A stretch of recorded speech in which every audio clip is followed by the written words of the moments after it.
இந்த வருஷம் பாத்தீங்கன்னா நம்ம ஏகே அவர்களுடைய நடிப்புல அடுத்தடுத்து 2 படங்கள் ரிலீஸ் ஆச்சு. அந்த 2 படமுமே ஒரு மிகப்பெரிய வெற்றியை பதிவு பண்ணுச்சு. ஏகே அவர்கள் ஒரு பக்கம் கார் ரேஸ்ல கவனத்தை செலுத்திட்டு இருக்காரு. ஆனாலுமே அடுத்த பட அறிவிப்பை எதிர்பார்த்து ரசிகர்களுமே வெயிட் பண்ணிட்டு இருக்காங்க.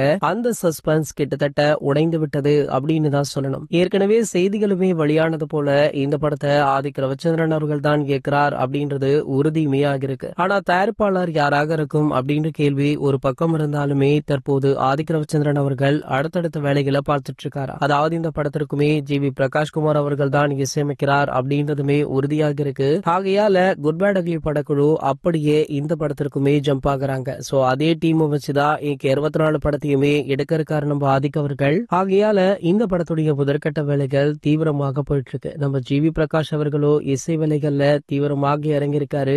இன்னொரு பக்கம் பாத்தீங்கன்னா நம்ம ஆதிக் ரவிச்சந்திரன் அவர்கள் படத்திற்கான காஸ்ட் அண்ட் க்ரூ ரெடி பண்ணிட்டு இருக்காரா. போன படத்துல நம்ம ஏகே அவர்களுக்கு யாருமே எதிர்பார்க்காத விதமாக அர்ஜுன் தாஸ் அவர்களை வில்லனாக போட்டாரு. இந்த முறை பாத்தீங்கன்னா பாலிவுட்ல ஒரு மிகப்பெரிய பிரபலத்தை வில்லனாக போட போறார் அப்படின்ற செய்தி தான் தற்போது கோலிவுட்டுடைய ஹாட் டாபிக்கே. அந்த பிரபலம் யார் அப்படின்றத கூடிய விரைவிலேயே படக்குழு அதிகாரப்பூர்வமாக அறிவிக்க இருக்காங்களா. சரி, ஓகே, இந்த ஏகே 64 படத்தை பத்தி நீங்க என்ன நினைக்கிறீங்க அப்படின்றத கீழே உள்ள கமெண்ட் செக்ஷன்ல கமெண்ட் பண்ணிட்டு நம்மளுடைய அஜித் டாக்கிஸ் சேனலை மறக்காம சப்ஸ்கிரைப் பண்ணிக்கோங்க.